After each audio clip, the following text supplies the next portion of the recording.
Engineman second class, Orville Alleman Jr.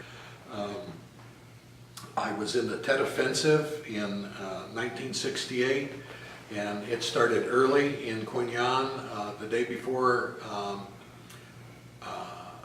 not 1968, 1967, excuse me. It started early. The day before Thanksgiving 1967, we were to take on fuel, and that was one of my responsibilities, was the fuel farm for all of the boats that were stationed at Qui Nhon. We were to take on fuel that night, and the fuel barges were late for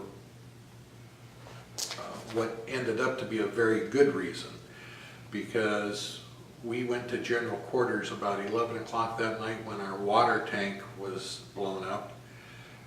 Myself and another gentleman, another second class engineman by the name of Jack Trimble, we had to go into the fuel farm and get all of the valves closed, because all of the tank valves were to be closed during any general quarters, and we had 11 20,000 gallon tanks there.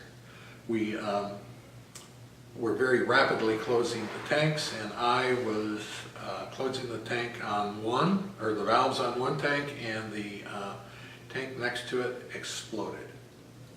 I was knocked unconscious, and when I came to, all I could see in front of my eyes was fire, and I thought that I had been killed, and I had went to hell instead of to heaven. And you know, lots of cobwebs in my head, and the next thing I know, Jack Trimble grabbed me by the scruff of the neck and said, "Let's get the hell out of here." And we got out, and as we were going out of the fuel farm, we saw another satchel charge on another tank, and we notified we notified the EOD, and the EOD team came up and removed that charge before it blew up.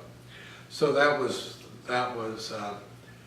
the beginning, the early beginning of TET in '67. In '68, or in '67, a couple days before Christmas, our base was attacked again. Woke up to a barracks exploding due to satchel charges. Viet Cong were on the base. As guys left the barracks, they were being shot. A Swifty, second class engineman who was a good friend of mine, Carl Goodfellow, perished in that attack along with several other people on the base that night. Two guys in my barracks were wounded. We had to tackle one guy because we thought he was going to run out the door as he was running, saying, "I'm shot, I'm shot, I'm shot," and we had to tackle him. So those were two of the most dramatic experiences I had. I actually in the December attack in '67, I left the next day for Cameron Bay because I had a 30-day leave, so I didn't get to see everything and all of the damage other than during the night that night and stuff when the base was attacked. And so I went home for 30 days leave because I had extended, and then I came back and finished my tour and left in August of '68.